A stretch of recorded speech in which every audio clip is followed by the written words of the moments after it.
What is going on, wrestling fans? Welcome to the Tapped In Indie Wrestling Podcast. I'm your host, Heath Mullican, joined as always by Nick McDaniel. Nick, how are you on this fine, crisp fall morning? Dude, fired up about a lot of stuff this morning.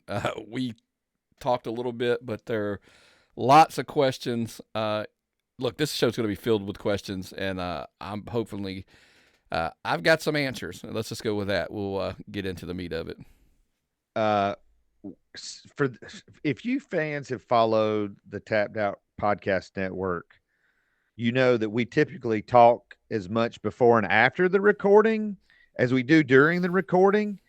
And so that is why you need to be a member at Patreon, patreon.com/tappedoutpod, or you can also become a member over at YouTube. If you're over at YouTube, hit that subscribe button, hit that thumbs up, and hit the bell so you get all the notifications. You can join it either one of those. There's different levels.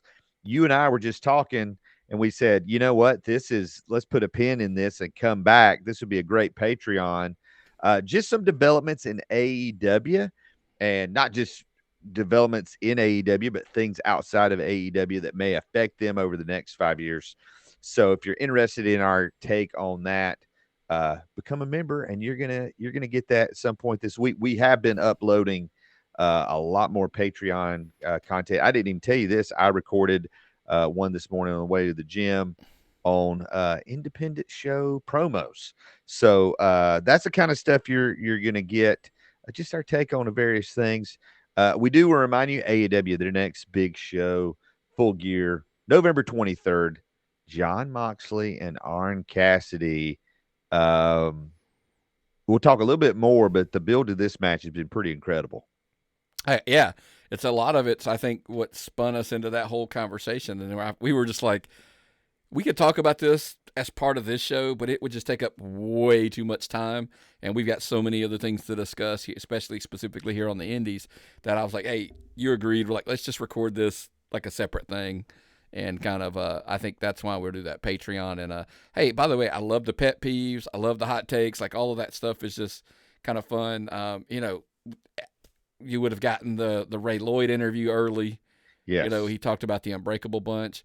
We still have to do that. We got to do that review. We were going to review it. We've all watched it. And so we all need to get together and actually do that one as well. Yeah, we need to get that. We've got to figure out that triple shot on the podcast here. Again, fans, lots of reasons to become a member.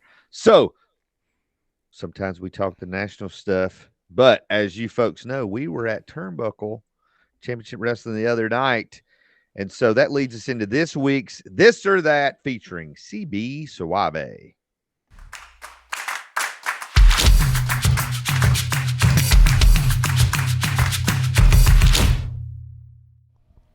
What's going on, everybody? It's Heath Mullican with the Tapped In Indie Wrestling Podcast. We're here live in Buford, Georgia at Tannery Row Ale House. Somebody didn't turn their phone off. That's all right. And we're here with CB Suave, and it's another edition of This or That. CB, you ready? Oh, yeah. Let's go. First of all, chocolate or vanilla? Chocolate. Okay. Texting or calling? I know your lady's with you tonight. What'd she prefer? Be texting. Be texting? Okay. Gotcha. Yeah. This is one of my favorite questions right here. Pancakes or waffles? Oh, pancakes. Now, are you going sugar-free syrup or regular syrup? Or like blueberry syrup? I got you. A lot of butter and regular syrup. A lot of syrup. Now, are you, speaking of waffles, are you a Waffle House guy? No. No, I don't. I'm not a Waffle House guy. I'd rather go home. I got eat you. something at the house. I got you. Well, you're trying to stay in shape. Yeah, I don't have to stay in shape you can anymore. eat good at Waffle House with eggs, a little bit of bacon, hash browns. I got you. Be all right. They can get your. All right. Action movies or comedies? Oh, man. I'll go comedy. Comedy? Yeah. What's one of your favorite comedies? Talladega Nights, The Campaign, anything with like Will Ferrell or Zach Galifianakis, it's pretty good. That's good stuff. That's good stuff. Sneakers or boots? Oh man. Well, if I'm working, it's gonna be boots. But if it's we're going out. It's sneakers. Sneaker. Now, do you have like I prefer Nike. Do you have a preference when it comes to shoes, or you just want something fly? Whatever looks good. Whatever looks good. Looks good. Yeah, it could be $30. I don't care. Now you're a professional wrestler. You drive a lot. Would you rather drive or ride? The people that know me would rather me ride because when I drive, I tend to also nod off a bit. Oh my goodness, that's no deal. All right, couple more. Superman or Batman? Neither. Neither. Okay. Who you want? I don't have one. But not Superman or Batman? I'll go with Batman because I like the Dark Knight movie. Okay, all right. Well, that's a good one to end on because everybody likes the Dark Knight movie. Hey, Ledger CB. made that movie. So tell everybody where they can go to follow you on social media and find out where you're wrestling and pay to see you. You can find me at CB Suave on all social media platforms. Where am I working next? I don't remember where I'm working at next. Just check out social media at CB Suave, and that's it. He's had a great 2024, great things ahead. Thanks for joining us for This or That. We'll see you next time. No problem. Well, thanks again to CB Suave. It is always fun to see another side in these wrestlers' lives. And CB's a great dude, man. He's always a fun hang to be around. Great, he's a great ambassador for your product too, man. He'll go out of his way. He was taking pictures with kids and, with all of the fans after, during the intermissions, after the show, all that kind of stuff. So absolutely, like I know he's winding down, they might say, or whatever, but try to, hey, last minute bookings, man, just book him. When I think of CB Suave, he is a pro's pro. The way that he presents himself before and after the show, the way he presents himself during his match, just incredible. We recorded probably 8 or 9 of those. So over the next several weeks, fans, you're going to get a lot more This or That. It was a lot of fun. We want to let you know about a huge announcement that was made by Phoenix Wrestling Experience, and kudos for them for making this announcement several months in advance. And that is they are going to have the first ever show in the CSRA at SRP Park right there in Augusta. Thursday, February 20th, it's going to be the Savannah River Smackdown at SRP Park. And more details are coming soon. And if you follow Phoenix on Facebook, they'll have the ticket link there. But this is a pretty big deal, Nick, for to be running a baseball stadium. Yeah, look, man. I mean, the only times I'm hearing about it is, Jeff Jarrett's doing this, up there for I think he's part owner with I think it's the Springfield Lucky Horseshoes, something like that. They're running some baseball. So I mean, this is a huge undertaking. And I commend them for, they're swinging for the fences on this one for sure.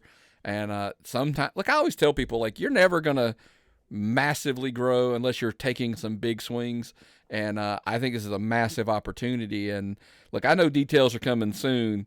I got a feeling we're probably going to discuss in a minute somebody who I'd almost lay money on is going to be on this show.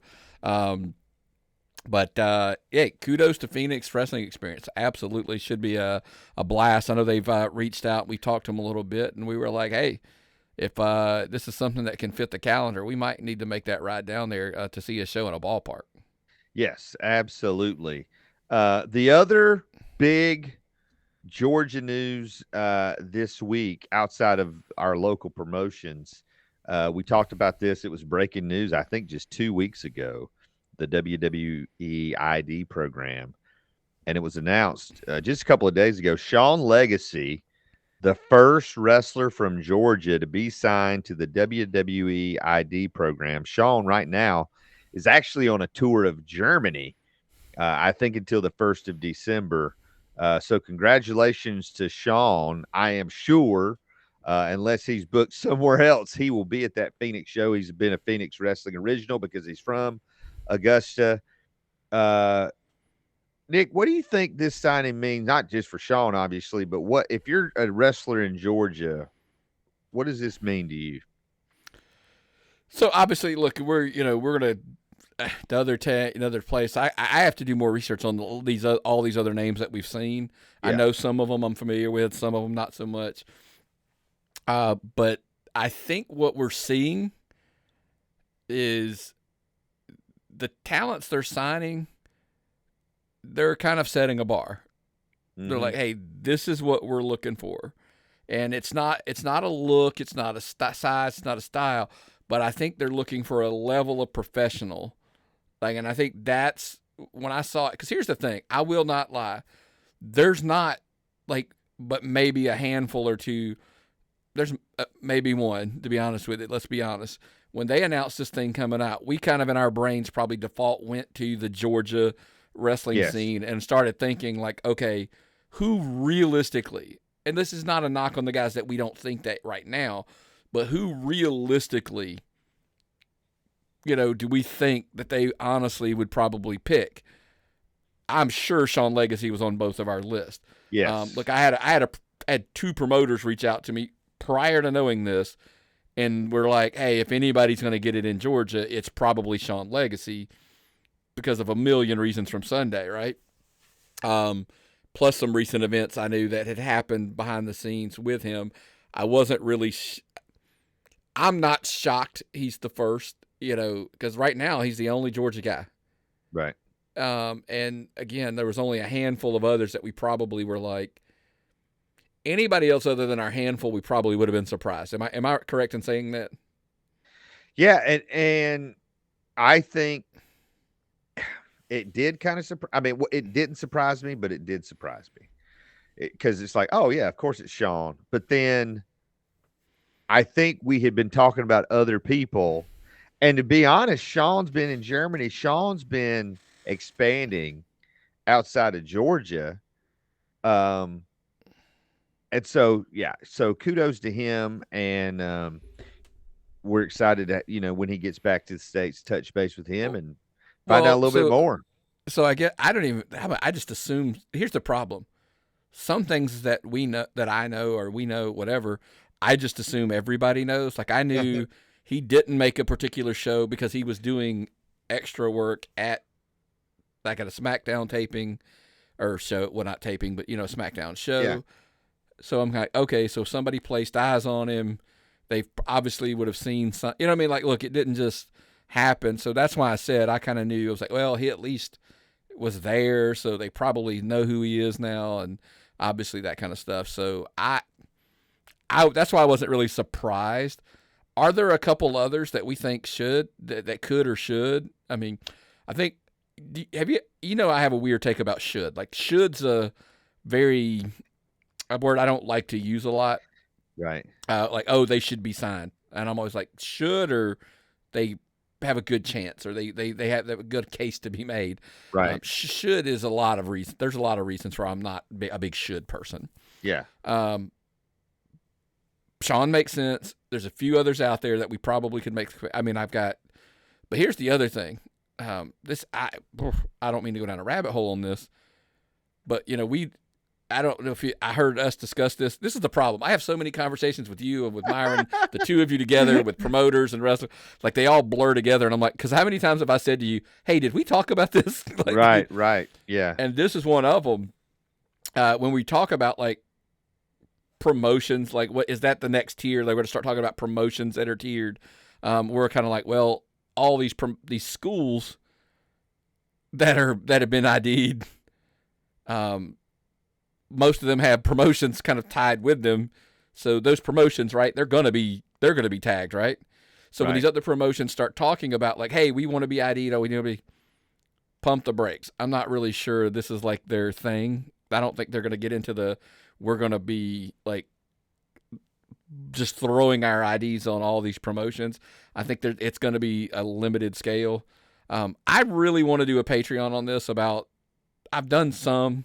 I did one already about how I think these are going to work, and there's some more details coming out now but I want confirmation on if these contracts are going to work a certain way, about why they're good and why they're bad at the same time. Right. Because I think they are both. But at the same time, Shawn Legacy, we how long have we talked about this guy? I want to come back full circle to giving him his props, his credit where it's due. We've always thought hey, this is a TV guy. He's got a look. He can go. He's got personality.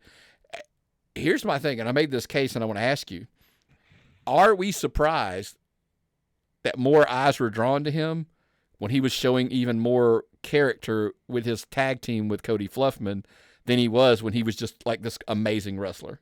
Yes. Yeah.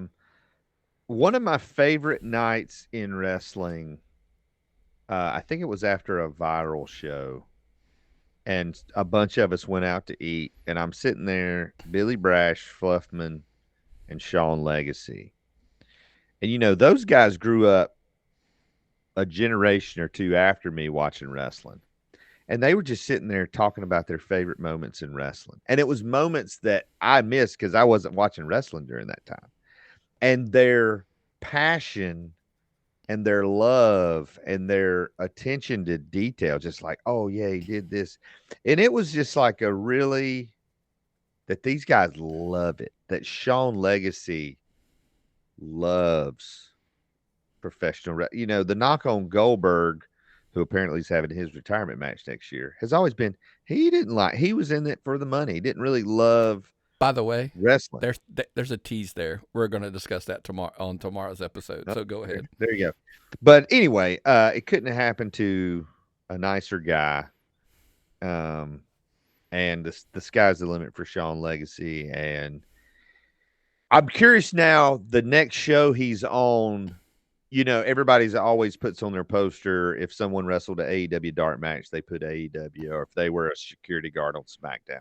But does Shawn Legacy have an official graphic?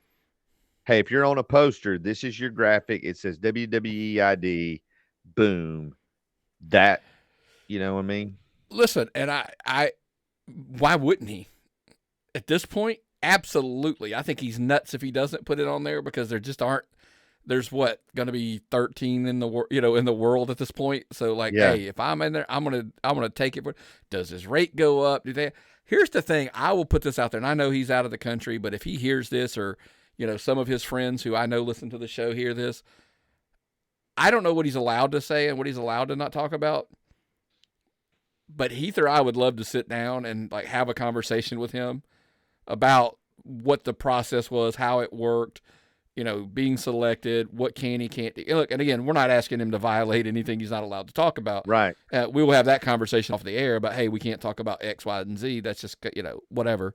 But yeah, I would love to sit down and say, hey, what is this? What does this mean? And what is it, what are you allowed to do? And by the way, what are the restrictions put on you in this deal? So, Shawn Legacy, I know Cody Fluffman's a friend of his. Anybody that's listening to the show that's friends with him, let him know. We'd love to absolutely love to have him on, as soon as he's back, or even do it, from over there. That's fine.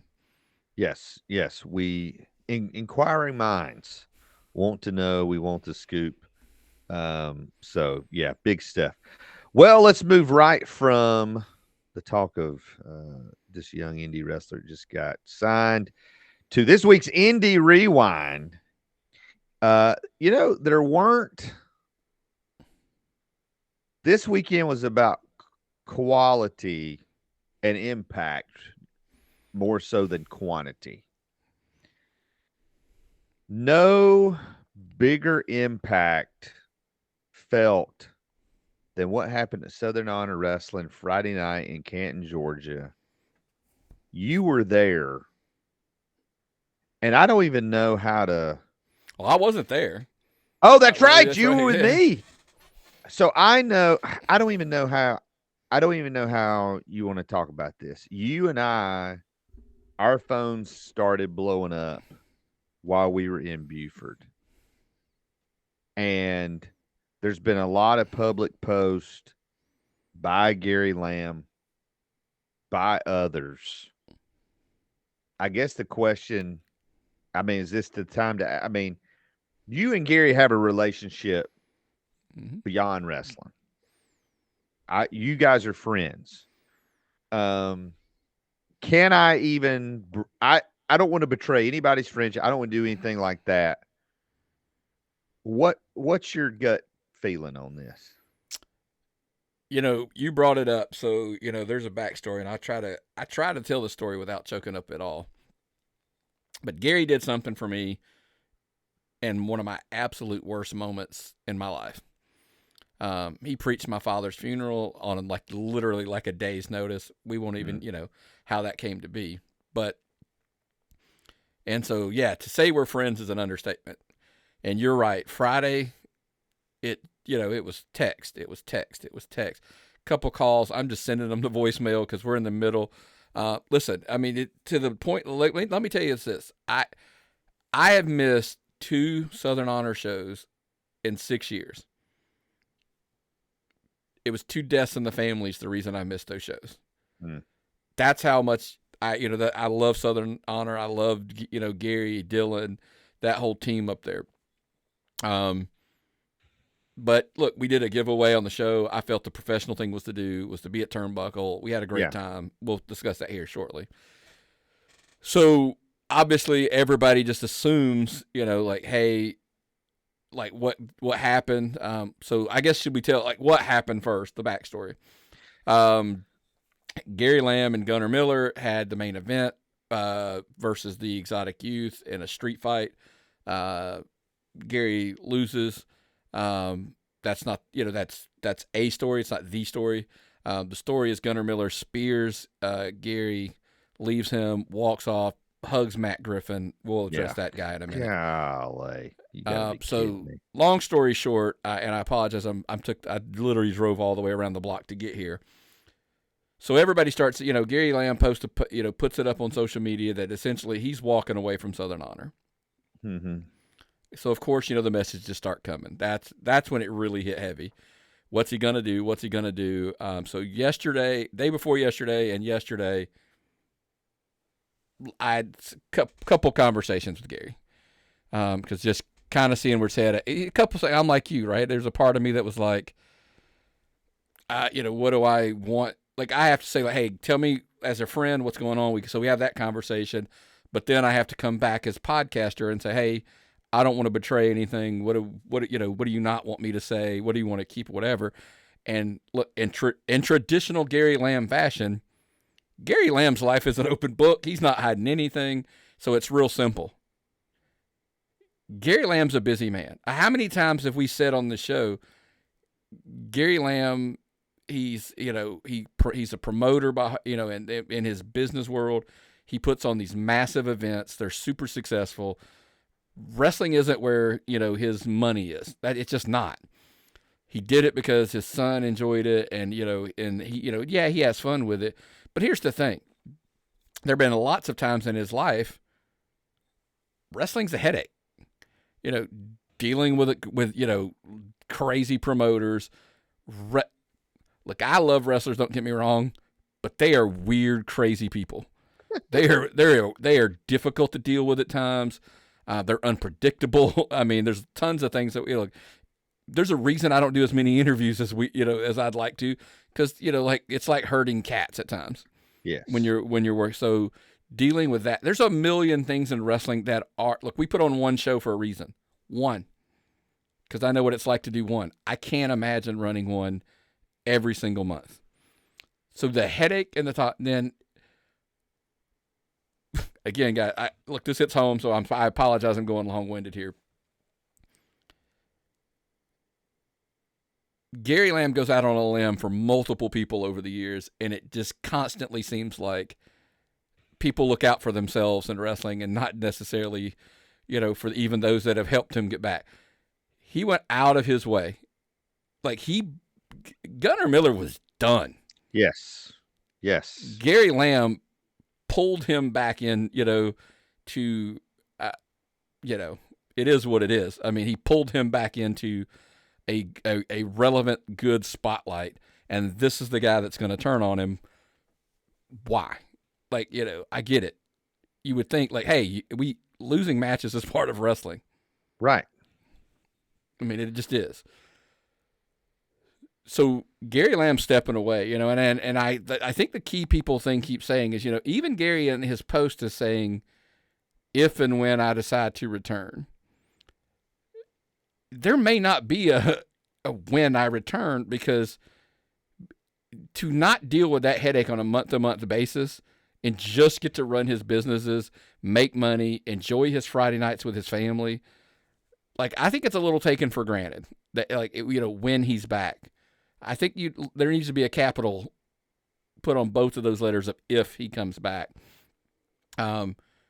Hey, he's mentioned it. I'm probably going to buy a ticket and come sit in the crowd and just have fun with my son and my family and have fun. I think it'll all be there's a part of him that loves Southern Honor. Yeah. I have a saying, and people listen. This is a Nick quote. I tell this people all the time. Like marriage, I think Gary probably has a relationship with Southern Honor at this point.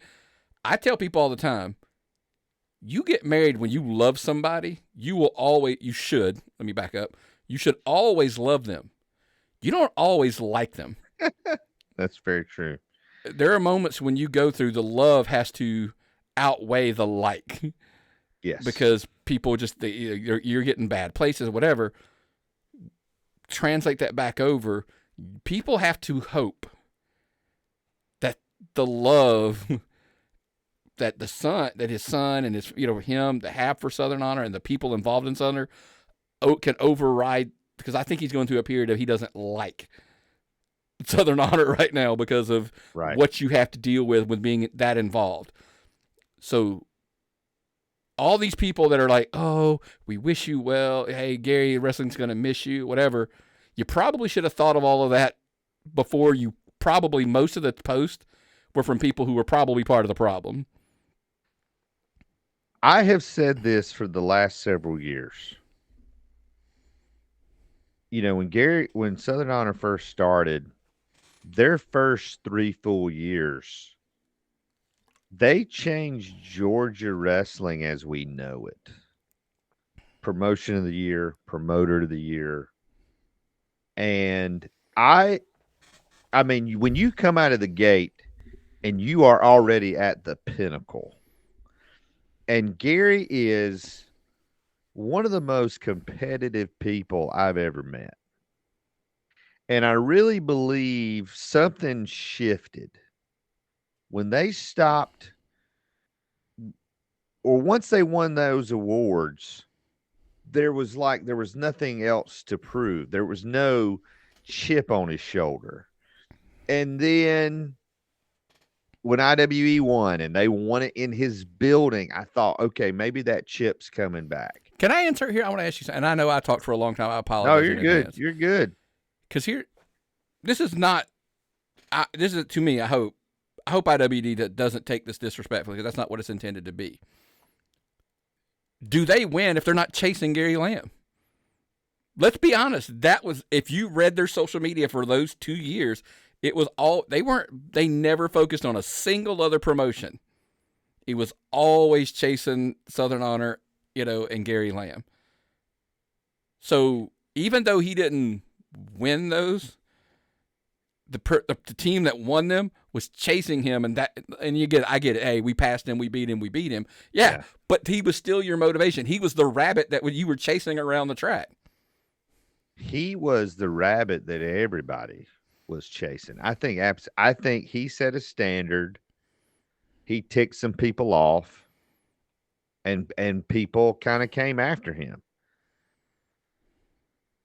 This year, though, this year's been different. I think there are others that have, and I don't know if criticize the right word, but other people have noticed, whereas Gary used to post 7 times a week about Southern Honor, maybe that's been down to 4 or 3 or 2 or none. And this year, with all the stuff with the Elevate Fight League, all the stuff with the Athletic Commission, before this happened, something happened maybe a month to 6 weeks ago, where he and his wife announced they were closing their T-shirt business, Revival South. Mm-hmm. When I saw that, and I saw their reasoning, I started asking the question about Southern Honor. You were bombarded. You were asking me all the time, like, "Hey, what is it? What about this? And what about?" And I'm just kind of like, Because here's the thing: if you are doing so well and you're so busy with your primary events that you are shutting down a profitable business because of the time and energy, to focus on your main passions, your main loves, your main business. Southern Honor always has been a hobby. It's a hobby for Gary. And I don't mean that, please. They've run it like a business. Be very clear. Gary. The joke was Gary could play golf for one day and try to figure out how to make it a business. Yes. So even running his hobby, yeah. I will ask you this though, and the difference. This is I think this is going to do a couple things for Georgia wrestling. I think wrestling in Georgia is worse off without Gary Lamb in it. Let's start there. But two, where I think that's how it affects everything. The other side, I think it affects something is Gary's strength, what Gary does really, really well. He talks about community and things like that, but when he's working on projects, build whatever, he assembles a team as good as anybody that I've ever met. He knows the right people to get involved. Now, I'm fully aware Rich Ward played a huge hand in helping, but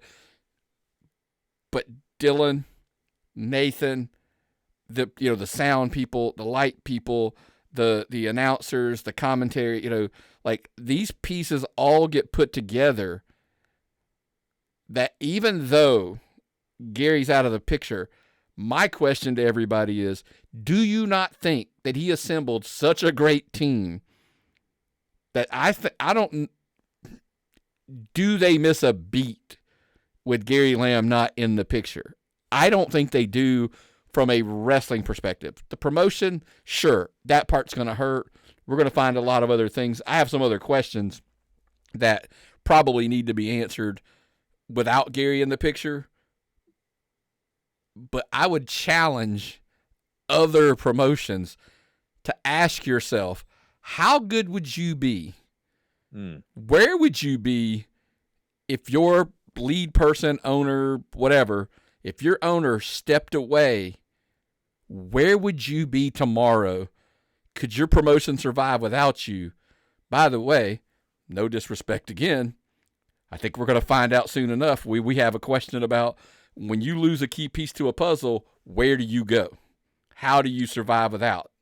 From that point on, yes. I don't know that that's a problem, as much of a problem for Southern Honor as some believe, but we're going to find out. You mentioned the team that Gary has built. Now, some of those folks may have been doing what they did for Gary. And I remember first job I ever had, I worked at a Hardee's. And I went to work there because a guy from my church was working there. He said, hey, man, you should come work. Well, about 2-3 weeks after I'm there, he quits. And I had to decide, do I really want to work here, or was I only working here, because my buddy was working here. Mm-hmm. So I think people have to make that decision. I've never seen, I mentioned this on my pet peeves, I've never seen Southern Honor or Dylan or Gary do a post, hey, we need a couple of wrestlers. Hey, we need a couple of refs. Hey, we need a couple of volunteers. No, they handled that stuff. But, I mean, this is one of the bigger stories in Georgia wrestling that we had in some time is, I mean, it's not like he's not got 1,000 other things going on that are making money and successful. So, well, obviously there was a lot more that happened on this show. Joe Black defended the Southern Honor Heavyweight Championship against Jackson Drake. And I think young Jackson Drake earned Joe Black's respect as shown by that post-match promo, which I'm excited to watch the whole show. You had Nick Halen defeating Aaron Dallas. You and I mentioned this before, not to chase a rabbit. Not only is there some turnover backstage with Southern Honor, but we're starting to see some new faces, new matchups. It's almost like a roster refresh for them. Yeah, you're going to hear a couple new names. I mean, look, I know Jackson Drake was there before. Yeah. But this is like his third time, Third time, yeah. Yeah. Aaron Dallas, it's his second time there. But there was another debut, like Jay Lucas debuted and et cetera. So yeah, and by the way, I actually think it's a good thing. Yes. More, and we're seeing this in multiple promotions. Kyle Matthews successfully defended the Jake the Snake Legacy Championship against CT Keys. And there's a lot going on here with the end game. Do you think the end game now sees maybe a leadership void at Southern Honor that they're going to try to kind of move in and be a dominant force there? Could be. I mean, we obviously know who we think, is going to be the ultimate thorn in the side, moving forward. And we'll address him specifically later in the show. But I think more importantly, the void here is asking the question if, with Judias dropping that title to Joe Black, are we starting to see maybe a power play to see who's the top in the pecking order of the end game now? Is CT Keys and Nick Halen trying to shuffle? It's because, is Judias not going to be around for a minute? And so they're trying to jockey for position. It's an awkward spot for me to be in whether what you think of them personally, that's fine. But we all know what I think of Nick Halen as a wrestler. We all know the dominant force that CT Keys seems to be no matter where he goes. So it's hard to pick where I think him. I just have one warning. I don't know anything. I tell you this up. I don't know anything. If I'm CT Keys, I keep my head on a swivel because, for one thing, you cannot trust Todd Sexton, especially with the deep roots and past and the history that Nick Halen and Todd Sexton have. Don't just assume you're comfortable in that space. You are, as dominant force as you are the odd man out if somebody gets pushed aside. Yes, that is very, very true. You mentioned the Jay Lucas. He debuted but lost to Southern Honor original Owen Knight. Interesting match. Xander Seabolt, who is getting more and more singles action out there, defeated Kenway by DQ when grappler number 2 actually punched Xander Seabolt in order to win the match. This brought out the Hierarchy Murder 1 and Joe Black, and it has set up for the next show a Fans Bring the Weapons match between the Grapplers and the Hierarchy. That is going to be sheer chaos. We already know there's literally a guy at Southern Honor that showed up at the show with a shopping cart full of weapons. So I know he's going to be prepared. The Infantry, and I believe this was their first or second title defense against the Lost Brothers, Alexander Lev and the Warden, and it was the Infantry coming out on top. But even though Alexander Lev is not faithful, it's clear he's still got his people around him. And then, as we mentioned, it was the Exotic Youth getting a big win over Gunnar Miller and Gary Lamb. And the lasting image of this show, Matt Griffin, who we assumed was done with Southern Honor, embracing Gunnar Miller.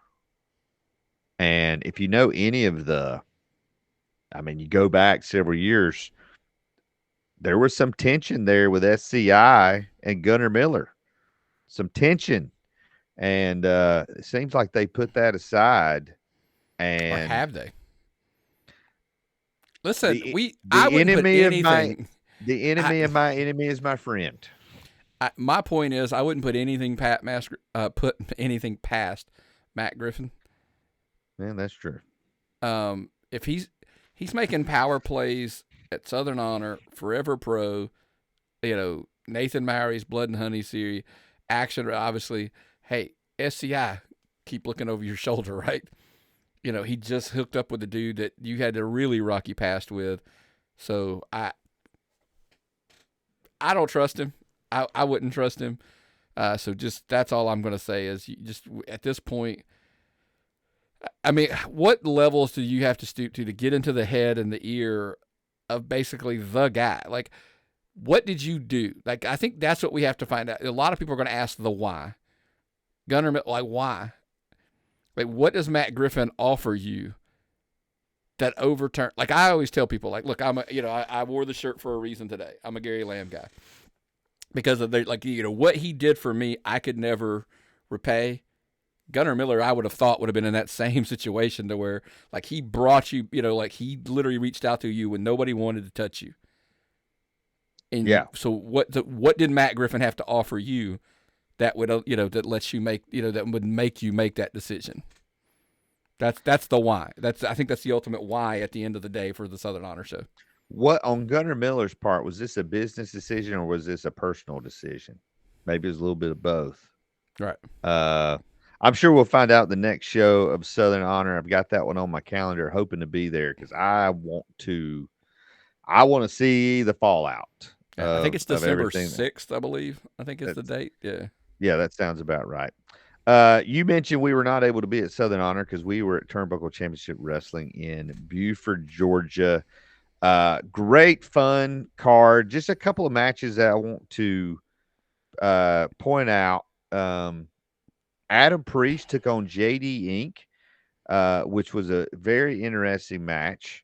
And it's clear that on these shows, Turnbuckle is bringing in some veteran guys to really, I call it throwing some of their camp guys or some of their trainees in the deep end. But JD Inc., I think, held his own with Adam Priest. Yeah, I mean, look, it's a great way to measure guys. Like sometimes it's going to be more fun, really depending on the match, whatever. But yeah, I do think something like that, like, hey, what do we eventually at some point, I equate it to like putting the rookie quarterback into play in the NFL. At some point, guys, we got to see what we have in them. Or for the record, if they're in the students in the school, they have to find out what they have. And you cannot do that necessarily. Like they get all the reps in the world working with other, with the other, camp people, students at the school or whatever. But at some point, it's like, hey, and it's not in the camp. We got to put them out there in front of people and see what they can do. And by the way, that's kind of the whole point of these shows, the Turnbuckle shows.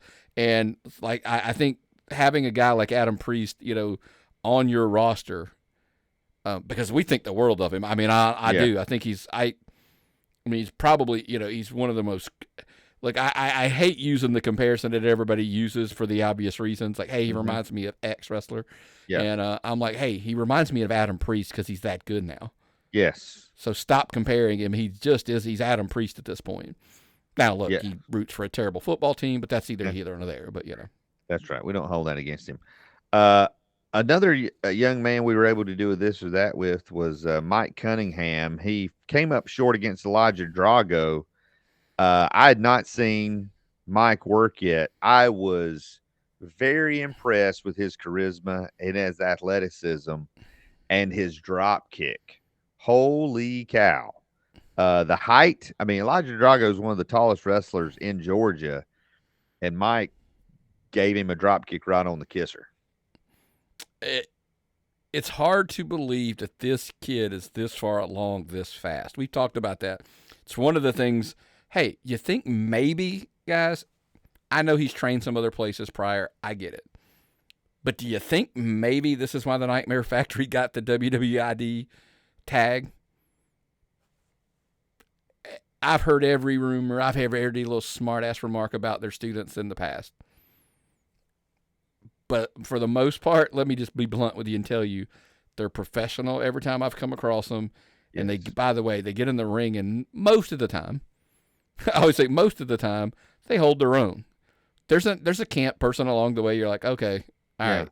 But by the way, they also find out they probably don't have it by coming to that school. Yes, that's exactly right. It's sink or swim. Michael Solar wasn't able to get the win, but again, much like JD Inc. and Adam Priest, Michael Solar kind of held his own with CB Suave. And Michael Solar, you'll hear this or that with him. He's an interesting fella. That's an understatement. I think he makes you're probably going to see him a couple times over the next couple months on some this or that. So he was like a bad rash that just kept coming back. So, but yes, yeah, it was a really good match. And I think, like, again, bringing in like Adam Priest to CB Suave, we're like, okay, yeah. And then, and I knew what we were going to get out of this match, and it delivered. That's the most important part of all, that they delivered. So check out Solar. He's going to be at like some Monday Nightmare shows and some more Turnbuckle shows. And by the way, at more shows than that, he's all over. Follow him. I hate to plug, during mid shows or whatever, but yeah, give him a follow, and go check him out. He's very entertaining. He'll be at McDonough this week, by the way. Dylan Lesson and KJ Impala, the Root, took on Brady Booker and Brick. And if I'm Brady Booker and Brick, I am getting the matching gear.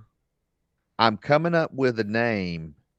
And then if I'm every promotion in Georgia, I'm booking them and making them either my tag team champions or like the babyface chasing. Like you want to talk charisma and energy and excitement. Brady Booker on his own is off the charts. You put him and Brick together, it was amazing. It's a powerhouse of a team, because you look at Brady Booker, he's big, but then Brick next to him, you're like, holy cow, like he's another. I'm with you. We talked about guys that are like, hey, that handful of guys, I'm going to leave it at that. Like, Brady Booker's one of those handful of guys that, we had that thought of, that tag probably would look good to that name. That's all I'm saying. Yes. Charlotte Renegade, her first match back since injury. And you could tell, there was a little bit of nerves there, but she did take out Reagan Teal, who has tons of potential. The main event was Preston Vance, AEW's Preston Vance, taking on a big, I don't think he's a newcomer anymore, but Moses, a pretty imposing figure. But he and Preston Vance able to get the win. It was just a fun night. And these are all names that people need to be remembering and writing down. Yeah, absolutely. Like we talked about it, how the Nightmare Factory, having that ID, having that designation, will become a destination, one of 5 at this point, destination training facility. So I think we're going to see even more, names. Like, that's the importance of a Turnbuckle Monday Nightmare show. I think, like, hey, you need to come out and see these shows, because let's be blunt, statistically speaking, the odds are you're going to see more talents on these shows eventually making it, to the big show, whether it's AEW, WWE. Look, you can already catch Preston Vance in AEW. Yeah. That's he's there. And by the way, off the air, like, pull the curtain back, whatever, one of the absolute, I get it, guys, character I'm understanding. One of the nicest guys, took time for the VIP meet and greet with everybody. Yeah. We get it.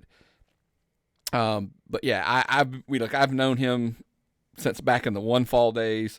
And like I said, he's still every bit of the person that he was back then when we met him.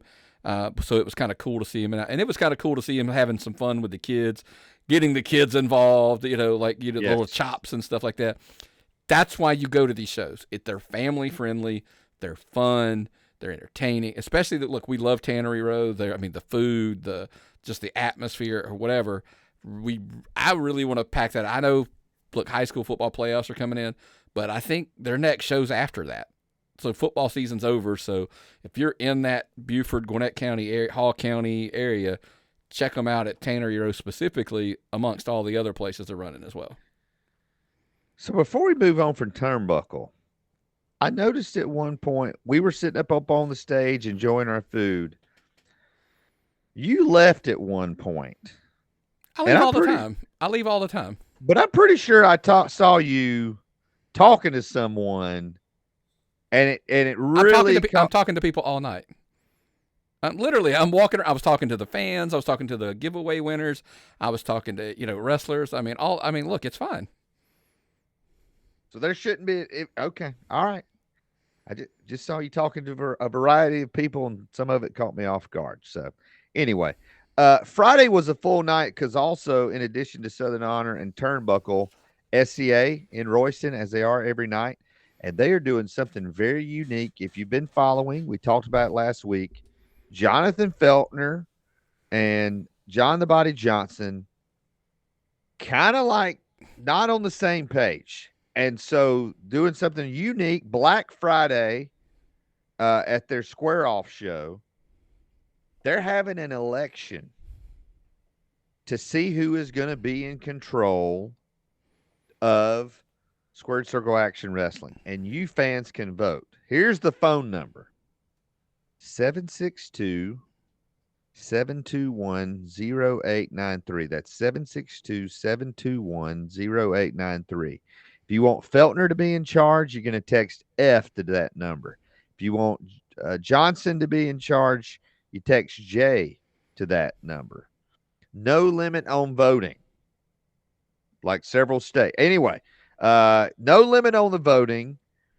You can vote as often as you like, and you fans are going to pick who the next person in charge of SCEA is. Nick, who you casting your vote for in this election? I like both guys, but just due to recent events there at SCA, I just cannot. The judgment of JJ seems to be off, maybe. Yes. So you got to go. I mean, I don't like to endorse candidates, on our podcast. But look, I mean, Feltner's clearly probably more, focused or I don't know what's up with JJ. So I go Feltner, I guess. Well, we already know the main event of Square Off on Black Friday is going to be Drox challenging Tower for the SCA heavyweight title. They have now already made the main event for Santa Slam on Friday, December 13th. At Square Off, it's going to be Hunter James taking on Caleb Crocker.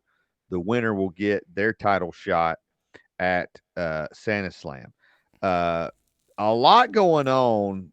They did an open challenge. Tower and Rick Page did an open challenge for that SCA championship. And it was Cowboy Chris. Cliffhanger Chris. Chris came out. Tower won in record time. It was one of the shortest title matches in SCA history. Tower's reign now at 210 plus days. We had, you and I saw James Boulevard and Christian Taylor wrestle to a double count out. That happened again, except this time the announcers tried to come and break it up, and Luka Daniels got punched inadvertently or on purpose by Christian Taylor. Luka Daniels is going to be coming back sometime, and it looks like he's already got a reason to come back. Can I ask an odd question? What's that? Luka Daniels has done enough WWE security. Does he not know how to protect himself and not be in the wrong place at the wrong time? Well, we've seen the security at SCA. But yeah, you're right. I mean, you would think Luka instinctively, anyway, didn't he learn anything from the Ronda Rousey situation, or was it? I mean, come on, like, dude, you got to be better than that. I mean, I know you just like, hey, I'm just your reflexes should kick in as WWE security. You should be protecting yourself. Yeah. So lots of big matches coming up. The feud between Jaden Vane and Luke Da Silva is going to come to an end. I believe that's announced for Santa Slam. So again, you can follow them every Friday night there in Royston, Georgia, and they've got some big shows coming up if you want to check out. And you can also check them out on YouTube. Keep up with all the action. They do, they put on a TV show. And so their product is pretty easy to follow, and it's in bite-sized chunks, which we are fans of. Saturday night, Wrestle America was back in Forsyth, Georgia, and there was some controversy when Dom Stuckey had defeated Friday for the title. A show, but maybe it was the last show. Because of that controversy, Dominic Stuckey was stripped of that title, and the title was reawarded back to Friday. Because of that, because of the stipulation of that previous or the previous title match, Dominic Stuckey cannot challenge for that title as long as Friday is the champion. Do you think that's a fair stipulation or not? It doesn't matter whether we think it was fair or not. If they implemented it into the match, I mean, it is what it is. I mean, we've seen that in the past where guys, and WWE, Cody Rhodes. Think about it. His whole end. There was a bulk of his career at AEW where he couldn't do that. Like, what would you sign that? Like, you're asking me, would I sign the contract that said that? Right. Probably not. Because like I said, anything can happen, and that's the lesson you learned here, that wacky things happen in wrestling, and that now he can't, Dominic Stuckey cannot challenge for that title because of, just I don't want to call it a bad decision in putting that clause in there, but signing it probably was one. Here's also an interesting clause, and this is not the first time they've done that. Friday wrestled Hunter James in what's called a championship chance match, where if the challenger wins, they get an automatic title match. Hunter James was able to do that, got a win, got a pin against Friday, the Wrestle America champion. So they get into a title match. However, Friday's tag team partner and tag team champion partner, CT Keys, came out. Then Austin Towers gets involved. You got a Pier 6 brawl with all four men. And now on December 14th, it's going to be Hunter James and Austin Towers challenging CT Keys and Friday for those Wrestle America tag team titles. And Friday may be in for double duties. He's got to defend all his titles that night. It remains to be seen. If you haven't been down to Wrestle America, Nick was able to go to one of their shows earlier in the year.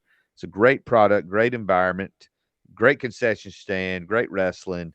So make sure you follow them on Facebook and keep up with them. They post their shows on YouTube as well, so you can follow their product there. SWA in Estonallee, Georgia. There have been some big changes there over the last couple of months. Rick Page is the new commissioner, and he's already making his presence felt as he stripped the Premier Championship from Richard Ramos and actually has announced that title was vacated. Saturday night saw the return of local wrestling legend Billy Starr, who's had a lot of health issues this year, but has come back to wrestle. Nick, have you ever seen Billy Starr wrestle? I have. It has been a long time, but I have. And so it's kind of one of those, we discussed this show like this. We were kind of back and forth about this was, we might do this on Saturday and head up and catch this show. And I know they're running another one that we may consider for this weekend. We'll have to look at the calendar. It's not a massive calendar. The problem is this is one of those weekends where nothing is close. Like everything's far away. So we might make this trip for the one this weekend. So hopefully we'll see him there. Even though the Premier Championship was stripped, all the other titles were on the line. Luke Da Silva, he's the new blood champion. He successfully defended that title. You got Big Bad Brando, who's the 24/7 champion, defended that against Tyler Blaze. One interesting thing about SWA is their tag team champions are the team. It's the team of Forewarned, Crystal Rose and Taryn, two women, and they successfully defended the SWA tag team championships. However, moments after that match, Tower and another big guy, Grant Dooley, came out and took out everybody. And I'm curious if Tower's looking to add some tag team gold to his trophy case at this point. It's a strong possibility. By the way, I'm not shocked that Crystal Rose is part of a tag team championship. She is tough as they come, and it's not a woman that you would actually want to get into you wouldn't want to throw hands with. So that doesn't surprise me. The problem is a monster like Tower and another, 6'4", that's a lot to, stand there and go toe to toe with. It's just the sheer mass and the size of the size differences that's an obstacle to overcome for sure. SWA normally runs twice a month. They are running a special show this Saturday. It's a benefit show for Jay Leach, who's a former SWA ref who passed away. And so it is Saturday night.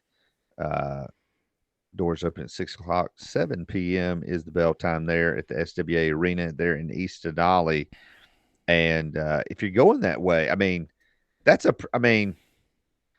pretty fun trip. It's like there's a lot of restaurants when you get off the interstate there, and it's not like all back roads. It's a pretty nice drive. But if you're in that area, go support a good cause, and you can see SWA. Finally, on Sunday, Atlanta Wrestling Entertainment back in Atlanta as they continue to kind of reassert themselves in Georgia. You had the Hierarchy defeating Casey Rocker and the Wild Boys. It was announced Trevor Lee is going to be at Show of the Year on December the 29th, and he is going to be challenging the Georgia Wrestling Crown Champion, who right now is Carly Bravo. That's going to be worth the price of admission alone, right? Because here's the thing. We saw one heck of a title defense at this show. I don't know if there's anybody that's prying that Georgia Wrestling Crown away from Carly Bravo anytime soon. As you probably have, it's been well noted how big of fans we are of Carly Bravo here at the Tapped Out Podcast Network. And he's on a mission, I think, to go across Georgia and raise everybody's game. Because here's the challenge. I think this is Carly Bravo's challenge. And Carly, I know he listens, tappedoutpod@gmail.com, or you can message me, text me, and let me know whether this is accurate. It kind of seems like either everybody's going to raise their game to get better to beat him, or he's just going to dominate. It's up to you to figure that part out. And I think that was the whole point. I think Carly Bravo, number one, extreme confidence. Let's be clear about that. But in Carly Bravo's pretty brief career, he's not had a heavyweight title run. And I think he wants to run the gauntlet to prove to himself that he has what it takes. And I'm pretty sure he has another title defense maybe before that Show of the Year match with Trevor Lee.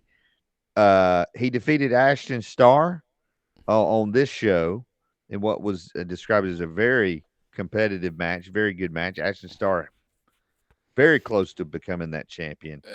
Look, they have a history too, by the way. I mean, they have a well-connected history.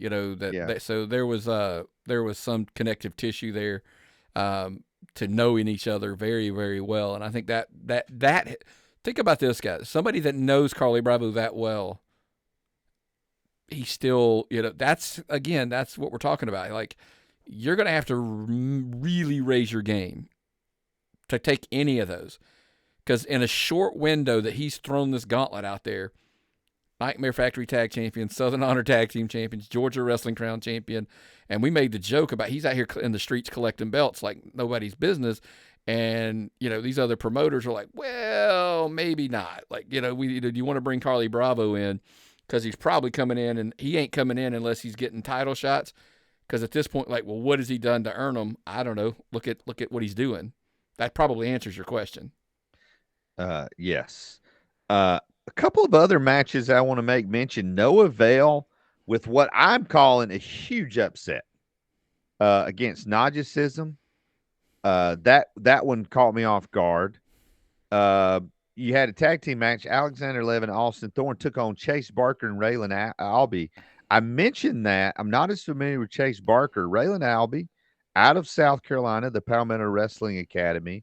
Has been a mainstay at Palmetto Championship Wrestling for the last several years. But it's good to see some folks from the Carolinas getting opportunities, including Tristan Moody, who will be at the SWA show this Saturday. And Tristan Moody was in one of my favorite matches of the year just a few weeks ago at Turbo. Tristan Moody got a shot against Georgia staple Owen Knight and held his own. Came up short in the end, but this is what I like to see. Some more of those Carolina folks coming in and getting thrown in the deep end. I want to see more of that. Look, it's something we praised Disruptor for, like going out of state, bringing in guys, and like, look, when AWE was firing on all our cylinders, it's kind of what they did. They didn't use just Georgia wrestlers. They were using Carolina, Florida, national. They were bringing in all over the country. And that's why we say, like, we need them doing well and succeeding. So support those guys. Because like I said, when you look at even the next show where they're talking about, they were going to bring in Trevor Lee, and you start pointing out all these people they're bringing in on this show. We want them and need them to do well, because we really like when guys are diversifying their roster and their cards, so all of these posters don't look the same. Yes, absolutely. Again, they announced Show of the Year is going to be on December 29th. They've also announced a partnership, a hip-hop collaborative for February 23rd, 2025. So here in a couple of months. And I was trying to remember, I know that Jonathan Gresham had started a promotion kind of in the Atlanta area, and then they had kind of done the same thing. And if anyone has what's the word I'm trying to think of? The intestinal fortitude to pull this off and make it stick and make it happen. There hasn't been a more resilient promotion in Georgia than AWE over the years. They keep going, they keep coming back, and so it's always good to see them doing well. Lots going on this weekend, but it was very clear to us there was not a long discussion about who won the week. We might not like it. No. Yeah, I mean, don't like it at all.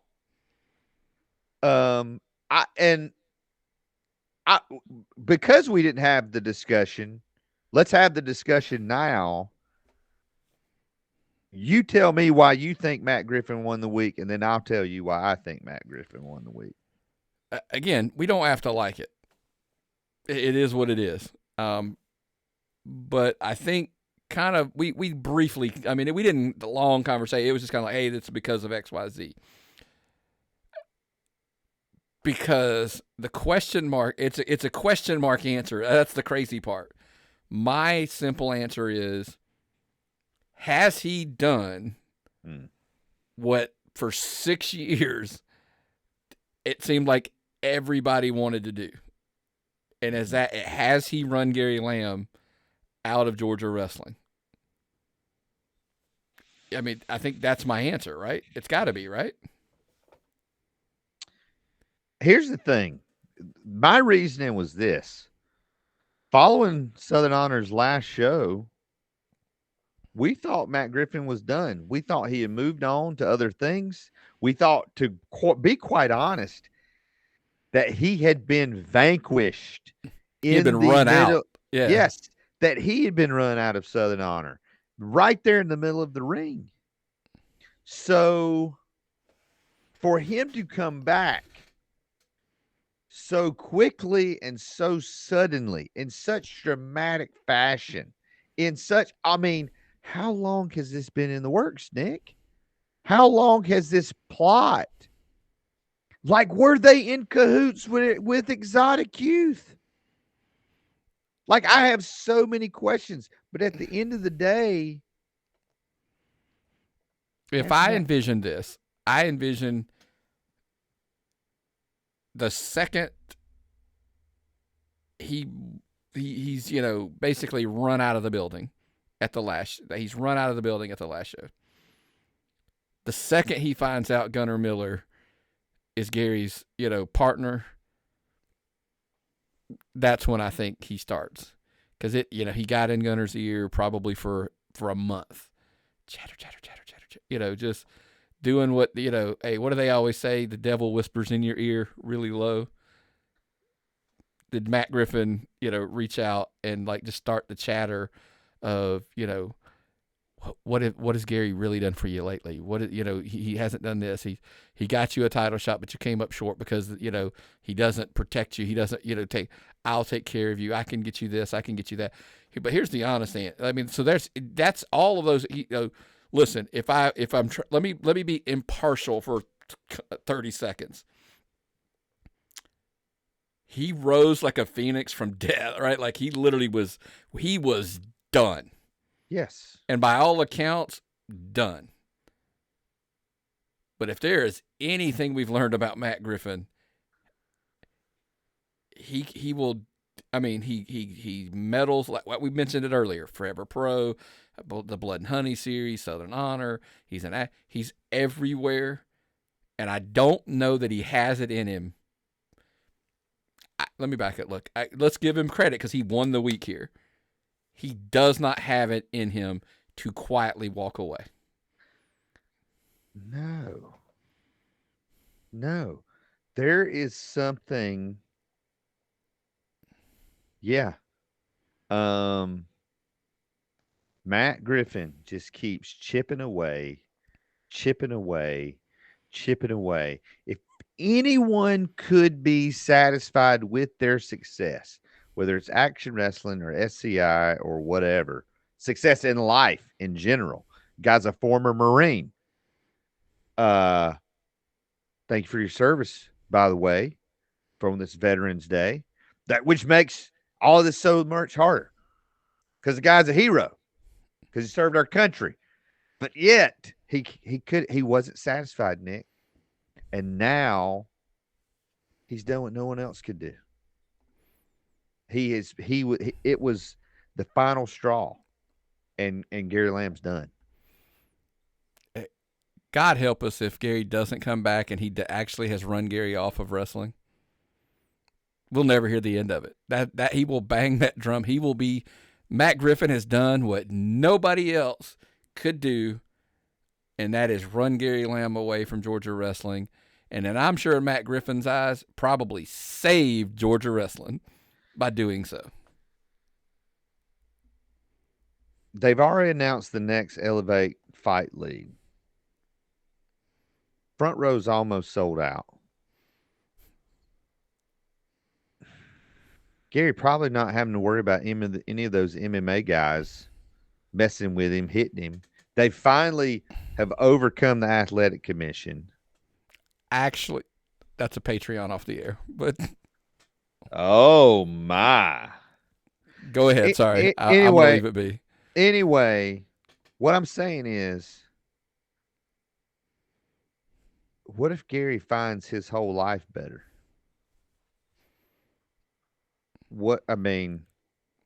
Is his life better running festivals, running fight? Because by the way, those fighters, unlike a lot of wrestlers, grateful, thankful for the opportunity, not complaining about their place on the card, not complaining about not getting title fights, blah, blah, blah.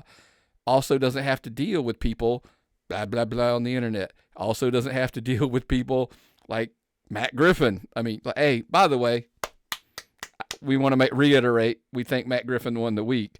Good, bad, or indifferent reasons why. You did win the week. But Gary doesn't have to deal with those people, those people like Matt Griffin and all the other promoters and owners and wrestlers and blah, blah, blah, all those people involved. So I will end this, I should say we're ending it now, but we'll wrap up this conversation about Gary Lamb like we started it probably an hour ago. I mean, look, we hope he comes back, but I think your point, what you said, is 100% right. Does Georgia wrestling need Gary Lamb more than Gary Lamb needs wrestling? I think the answer to that question is obvious, folks. So I think Georgia wrestling needs to look long and hard and say, we need to get him back. But can you? That is the question. I agree with you partially. Georgia wrestling is at its best when Gary Lamb is stirring the pot and poking all the bears. And if we're just being honest, he hasn't done that in a long time. I wasn't going to say this. Hold on. I wasn't going to say this on the air, but I am now because we've gotten me fired up a little bit to the point. Me personally, my recommendation. This is not podcaster. This is Gary's friend. Yeah. My answer is, you don't need this. You don't need this headache. Podcaster Nick, please come back. We need, I like, Podcast Nick wants him back. His friend, in his ear, saying, you don't need this headache, man. People have no idea the stress. You put on a show and have like never again. People don't understand the stress, the tension of running a wrestling promotion, the balancing act. It is ridiculous. And I couldn't agree with you more. Like if Gary was sitting in my office right now, I'm like, yeah, bro, enjoy your life. Have fun, make money, enjoy your kids.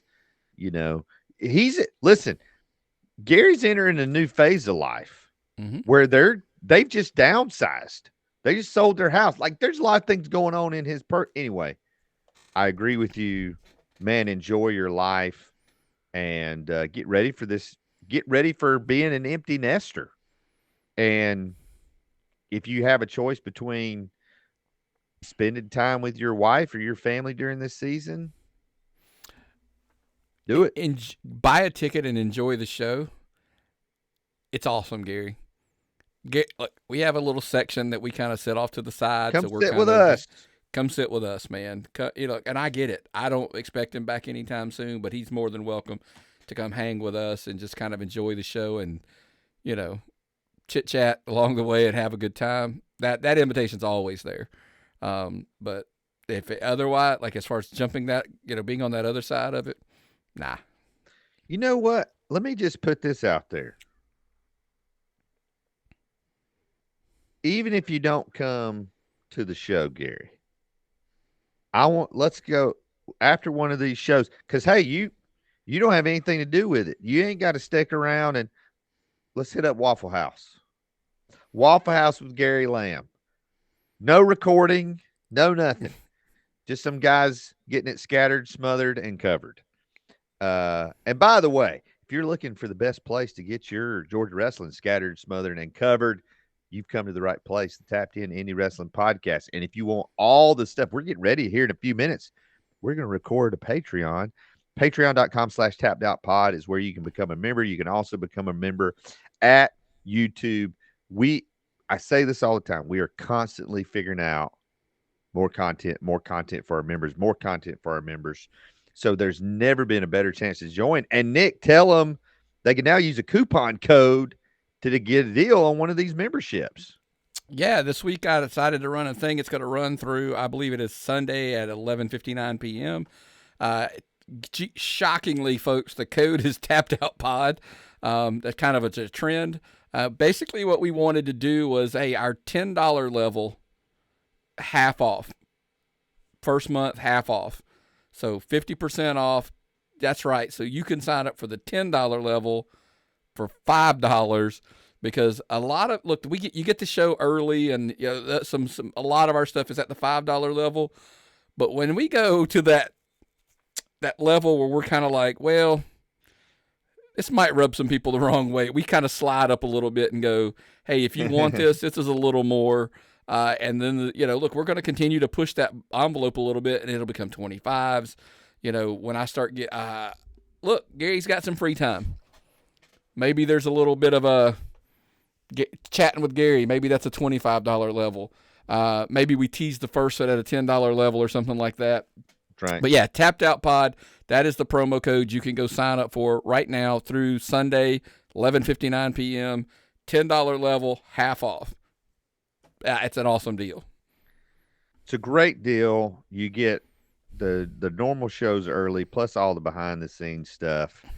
And again, it's the most comprehensive coverage of Georgia wrestling, in my personal opinion. Nick, anything else before we get out of here this week? No, sign up, man. Because, like you said, I think the more we dive down this, getting this extra content, I think it's going to be imperative that you're a patron. Actually, you know what? I'm going to ask you this too. Tappedoutpod@gmail.com. We typically do better on Patreon than YouTube. So any of our listeners, our members on YouTube, I did that move for whatever, just kind of because. But I'm finding limits on character posts. Like you can only type so much on, you're only allowed to put 5 images up versus you could put more up on Patreon. So when I do the show note, I'm pretty limited, believe it or not. I would never guess you're more limited on the posting on YouTube than you are on Patreon. Are we better off just going back full Patreon than we are, the YouTube members? So I won't do it now. If all the people that are YouTube members are like, no, we want to stay, we prefer it here, tappedoutpod@gmail.com. Let us know. That's just kind of because I'm having to post everything twice, back and forth and that kind of stuff. But let me know. I'm just curious because it's really odd that it's limiting on YouTube. So, absolutely. So, fans, come and join us. Don't just join us online. Come and support indie wrestling, and maybe we'll be there, and maybe we'll see you at the matches.